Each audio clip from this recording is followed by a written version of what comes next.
Hi everyone, welcome back to my channel. My name is Dr. Sahara Omar. I am a licensed marriage and family therapist practicing here in the state of Texas. And today's video is continuation of our series on self-care and the different types of self-care. I made a video a couple of videos ago on the different types of self-care related to your physical body, anywhere from your sleep habits, your eating habits, and your physical activity habits oriented self-care. In this video, we'll talk more about the different types when it comes down to your cognition, your psyche, and your emotions in general. Like, how do you tune in and care for those as well too? And then I will make one more video hopefully on self-care. There's another type of self-care, and it's a little bit more oriented outside of yourself, which is your relationships, whether it's your relationship in faith and then your relationship with other people as well too. So that requires a form of self-care in itself as well. All right, so we'll come back to that video in the future, so stay tuned. In this video, I wanted to kind of divide, when it comes down to your mental health, the different types of self-care that goes into your mental health as well too. So first thing I want to distinguish is we don't want to mix the difference between cognition and your psyche. Those are two different spaces. So when we talk about your cognitive self-care or brain-oriented self-care, typically this is related to, are you engaging your mind in a way that stimulates or challenges or calms your brain activity down, right? So example of this type of self-care is going to be like reading books, for example, or articles in quietness, not having a lot of noise in the background. And it could be for both either growth or for pleasure purposes, where you're just learning stuff, right? Also learning a new skill or a new hobby challenges your brain, and typically it's going to challenge your brain to rewire itself as well too. Also practicing mindfulness or meditation exercises anywhere for 5 to 10 minutes per day. This one I see a lot of times when I work with clients, the struggle of sitting somewhere by ourselves. A lot of people, their body is so overstimulated because they're stuck in that trauma response that they're not able to shut the brain off. But over time, the more you do it, initially it becomes very daunting, but the more you do it, over time it gets easier, okay? Also, working with puzzles or games or creative thinking exercises like writing a story or journaling. All of those are ways that you can calm the brain down and also limit exposure to negative media or information overload in general.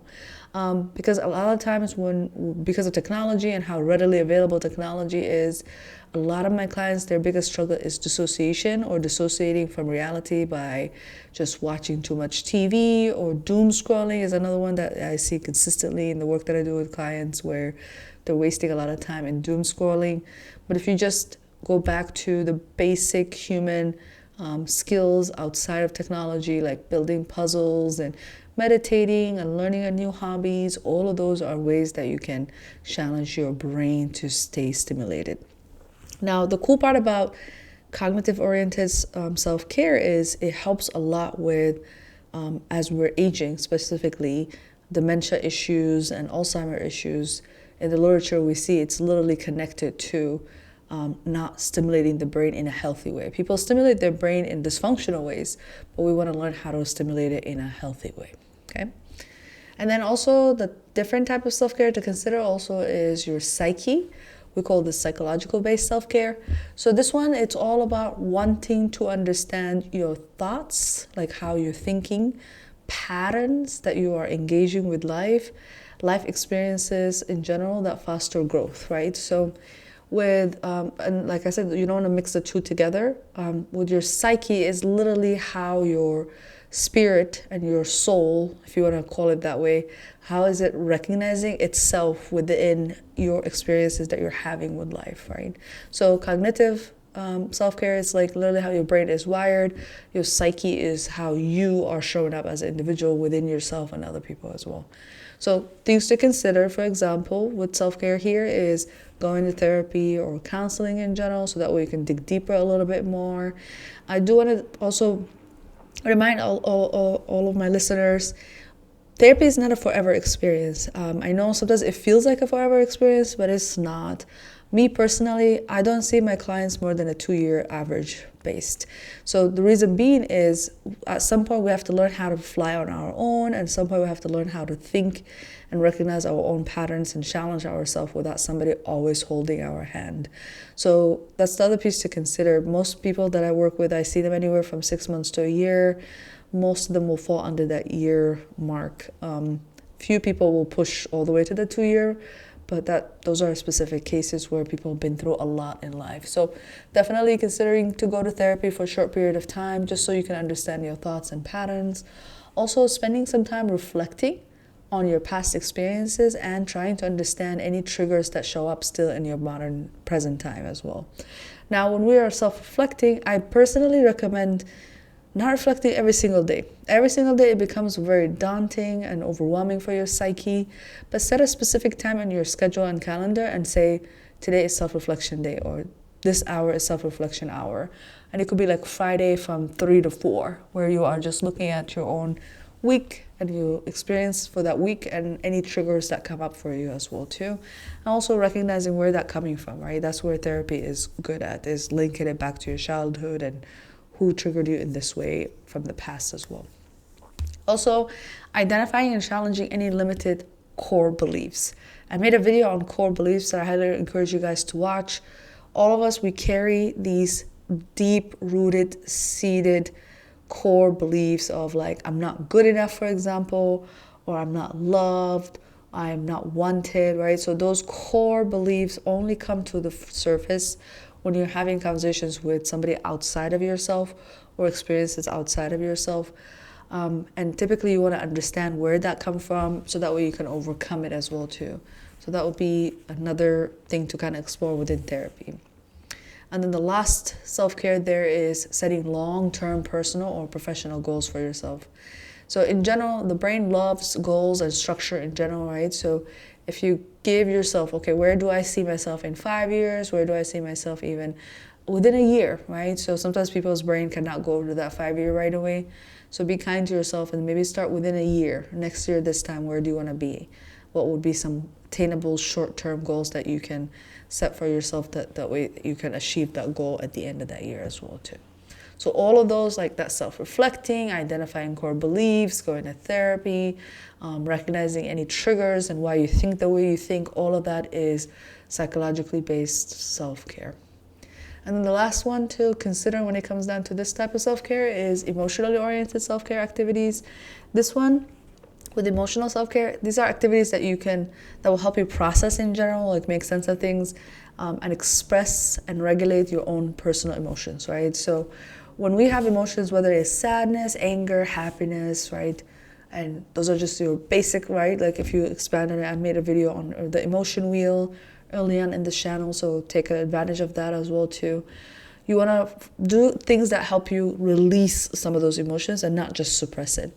Majority of clients that I work with fall onto the two ends of the spectrum. Either they are expressing overtly too much of emotions where everything is at a 10, they're matching energies all the time, or they are on the other end of the spectrum where they are suppressing, shutting down, running away from their emotions. And the goal is to be somewhere in the middle, right? Like we want to learn how to be secure and express ourselves with what we're thinking and feeling at any given situation. So ways that you can tune into your emotional self-care there is, examples would be like, for example, journaling your own feelings, for example, or experiences that you're having, and give yourself permission to feel that emotion so that way it can come through.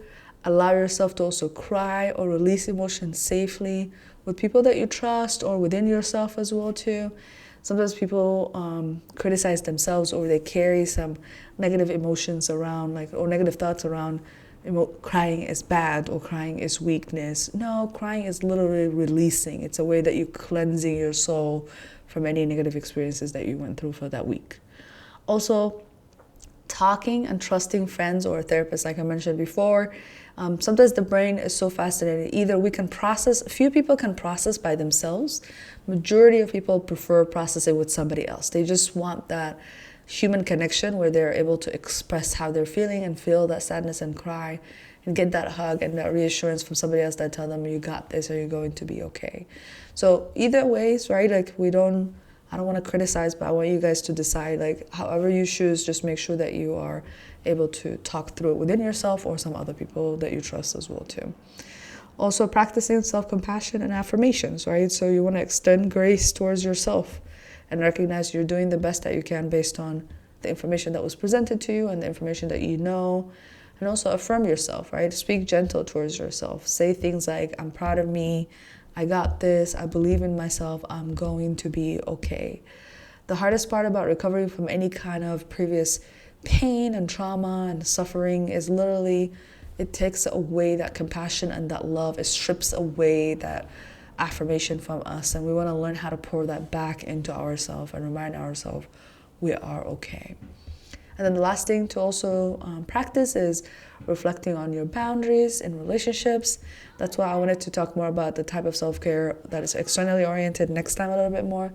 But with boundary setting, it literally helps you to not overly share and overly express your emotions to the wrong people. You want to also trust and practice wisdom on when to express yourself and who you can express yourself to, what limit as well too. So those are all ways that you tune into your emotional well-being and your emotional self-care there as well. Okay, and I would say also, like, don't be afraid with emotional expression. I highly recommend journaling here, especially if you're having like a high emotionally oriented kind of week, because not everybody has the luxury to talk to somebody every single week, right? So part of it is learning how to create some of those habits for yourself, so that way you can trust yourself in this journey of life. Alrighty, those are the 3 other types of self-care. What are your thoughts? Are you practicing some of those? Are you tuning in? Leave me a comment below on what other videos you guys want me to create. I'm more than happy to support you guys in your healing journey. Lastly, don't forget to hit that subscribe button and hit that like button. And also feel free to share this video with people that you care about, and hopefully you are learning something from this channel. Alrighty, I will see you guys in the next video. Thank you.